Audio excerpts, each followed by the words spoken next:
औज़ुबिल्लाहिमिनश्शैतानिर्रजीम बिस्मिल्लाहिर्रहमानिर्रहीम। आप देख रहे हैं वैदान मन की बात हारून रशीद के साथ। मेरा जो आज का मौजू है वो है मुतलक और मुक़य्यद।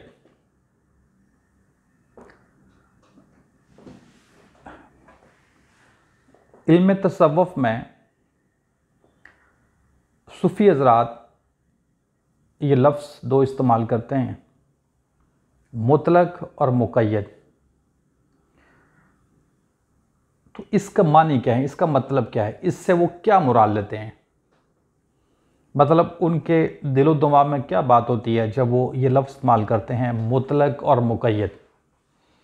तो इसमें मैं एक बात और भी कर लूँगा। ये बात उनको समझ आ जाएगी जो लोग जिनका इल्म तसव्वुफ़ के साथ ताल्लुक़ है। तो बाद में ये करना चाह रहा हूँ कि हर मतलब काफ़ी लोग ये लफ्ज़ इस्तेमाल करते हैं। तो कोई किसी शोबे का शख्स, अगर कोई शख्स कुरान मजीद का तर्जुमा करता है या तफसीर करता है तो वो इसका कोई मानी करता है तो वो अपने हिसाब से करता है, ठीक है। तो मैं जो है ये आपको बताने की कोशिश कर रहा हूँ कि जो सूफ़ी हज़रात हैं जिन्होंने किताबें लिखी हैं तसव्वुफ़ के ऊपर, और फिर वो जो है ये लफ्ज़ अगर कहीं इस्तेमाल हुआ है तो उसका क्या मानी है, मैं वो बताने की कोशिश करूँगा, बड़ा सादा सा मौसर सा। तो इसमें मैं कोई ख़ास एक चीज़, मतलब इसको मौजू इसलिए बनाया कि इसमें कोई ख़ास एक राज है जो मैंने आपसे डिस्कस करना है। तो आप थोड़ा सा तवज्जो के साथ सुनिएगा, इसको बड़ा गौर से और समझ के सुनिएगा। तो मकसद जो है मेरा वो ये तो नहीं है कि मैं आपको ये साबित करूं कि मैं कोई ज़्यादा इल्म तसव्वुफ़ जानता हूं या मैं कोई बहुत बड़ा सूफ़ी हूं, नहीं। मैं सिर्फ एक आगाही देना चाहता हूं, एक मालूमात फ़राहम कर रहा हूं। तो वो कि अगर मैं अक्सर ये बात करता हूं कि अगर कोई शख्स ज़ौक़ वाला है, शौक़ वाला है, कोई प्यास वाला है तो वो मुझसे रब्ता कर सकते हैं। इंशाअल्लाह जितना मैं जानता हूँ ज़रूर बताऊँगा। तो आते हैं अपने मौजू की तरफ, मुतलक और मुक़य्यद। इल्म तसव्वुफ़ में मुतलक कहते हैं जिसको हद ना लगे, मुतलक कहते हैं जिसको हद ना लगे। मुक़य्यद कहते हैं जिसको हद लग जाए, जो एसार में हो, जो कैद में हो, निगाहें जिसका अहाता कर सकती हों, जिसकी तरफ आप इशारा कर सकते हो, हाथ से भी देख भी सकते हो, ज़ाहिरी आँख से। तो मुतलक वो होता है कि जिसकी कोई हद ना हो, जो ना कहीं से शुरू हो और ना कहीं ख़त्म हो।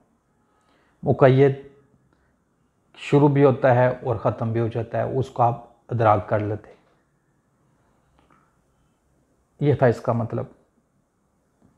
अब इसको ज़हन में रखें, जो ख़ास बात मैं करना चाहता हूँ उसको ज़रा समझिएगा। जैसे कि मैं पिछली वीडियो में बता चुका हूँ और आप जानते भी हैं, तो ये जो पूरी कायनात है, इस कायनात की जितनी भी मखलूक़ात को आप देखते हैं, अल्लाह ताला ने ये तमाम की तमाम जो मखलूक़ात हैं, जितनी भी यहाँ पे आपको चीज़ें दिखाई देती हैं, ये तमाम की तमाम चीज़ें, तमाम की तमाम मखलूक़ात अल्लाह ताला की सिफ़ात से मुत्सफ़ हैं। मतलब अल्लाह ताला ने अपनी तमाम मखलूक़ात को अपनी सिफ़ात से मुत्सफ़ किया हुआ है।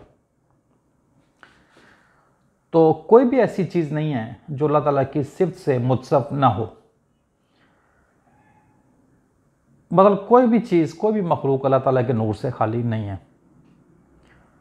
तो इंसान एक ऐसी मखलूक है जिसमें अल्लाह ताला की ज़्यादा मतलब कुल सिफ़ात ज़ुहूर करती हैं। तो मतलब मैं ख़ास बात की तरफ आपको इशारा दे रहा हूँ कि आप हमेशा गौर करें अल्लाह ताला की सिफ़ात में। कभी भी आप अल्लाह ताला में गौर ना करें, अल्लाह ताला की सिफ़ात में गौर करें।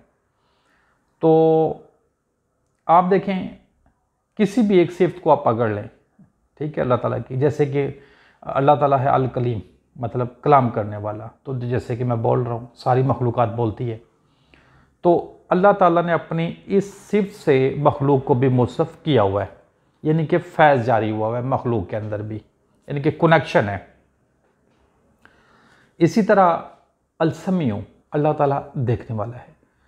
इसी सिफ़ से उसने अपनी सारी मखलूक़ात को मुसफ़ किया हुआ है कि ये सिफ़ से तमाम की तमाम जो मखलूक़ात हैं वो मुसफ़ हैं, यानी कि अल्लाह ताला की इस सिफ़ का फैज़ तमाम मखलूक में जारी और सारी है। इसी तरह अल्लाह ताला है अलसमी, अल्लाह ताला सुनने वाला है। तो अल्लाह ताला ने इसी सिफ़ से अपनी तमाम मखलूक़ात को मुसफ़ किया हुआ है, मतलब तमाम मखलूक में अल्लाह ताला की इस सिफ़ का फैज़ है, सुरयान है, यानी कि अल्लाह ताला की तमाम सिफ़ात मखलूक़ात में समाई हुई हैं, या अल्लाह ताला की सिफ़ात का मखलूक़ात में सुरयान है। तो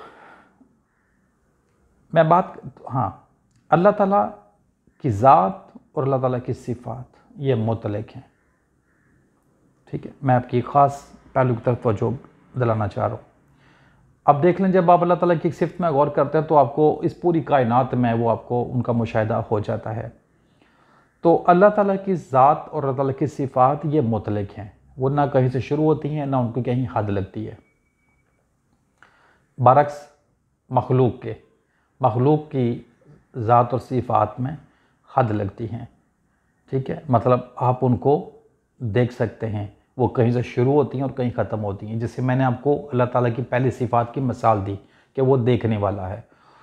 उसको देखने के लिए, अल्लाह ताला को देखने के लिए इन मादी आँखों की ज़रूरत नहीं है, आँख की ज़रूरत नहीं है, इस डेले की, इस ब्लैक बॉल की, फिर उसके अंदर छोटा सा बॉल है, उसकी ज़रूरत नहीं है अल्लाह ताला को। लेकिन मखलूक को इसकी ज़रूरत है। और अल्लाह ताला को सुनने के लिए इन मादी कानों की ज़रूरत नहीं है, लेकिन मखलूक को है। तो अब आप देख रहे हैं ना, मतलब इस सिफ़त को देख रहे हैं, यहाँ पे देखने की सिफ़त ने ज़ोर किया हुआ है, यहाँ पे सुनने की, यहाँ मुँह से बोलने की, तो ये मुक़य्यद होगी ना, इनको हद लग रही है।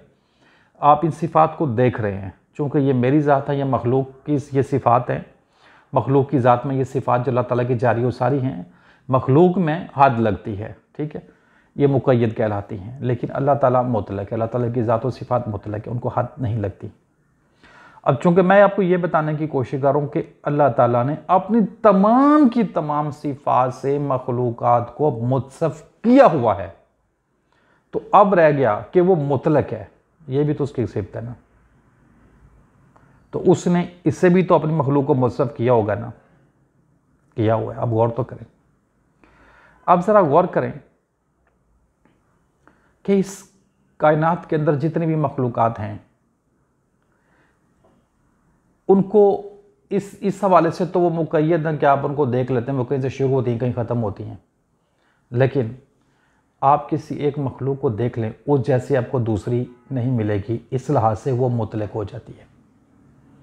जैसे देख लें, आप मुझे देख रहे हैं, हम कहते हैं 7.5-8 अरब लोग इस दुनिया में आबाद हैं, लेकिन देखें कि मेरे जैसा दूसरा कोई नहीं है, इसी तरह आप जैसा दूसरा कोई नहीं है, इसी तरह किसी एक मखलूक जैसी दूसरी मखलूक नहीं है, यानी कि सेम नहीं है।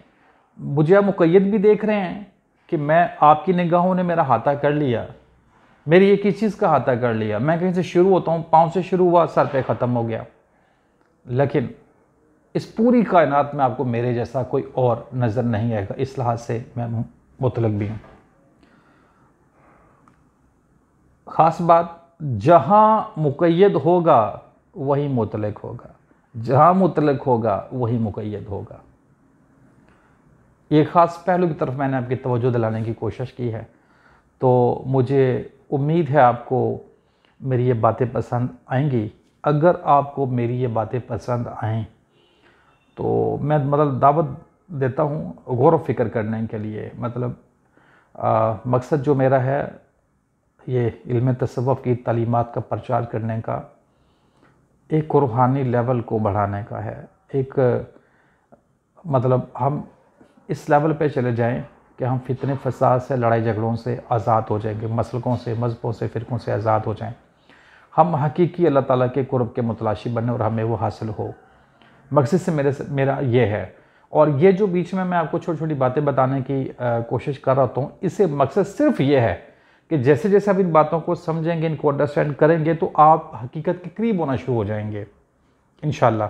और एक बात और भी ध्यान में रखिएगा कि सूफियाना तालीम के अंदर नफ़रत नहीं होती, लालच नहीं होता, बोगज़ नहीं होता, हसद नहीं होता, लड़ाई झगड़ा नहीं होता, और ये मुखालफत नहीं होती है। ये मतलब गौर व फ़िक्र की लाइन है, ये तसव्वुफ़ की लाइन है, ये अल्लाह ताला के कुर्ब हासिल करने वाला इल्म है।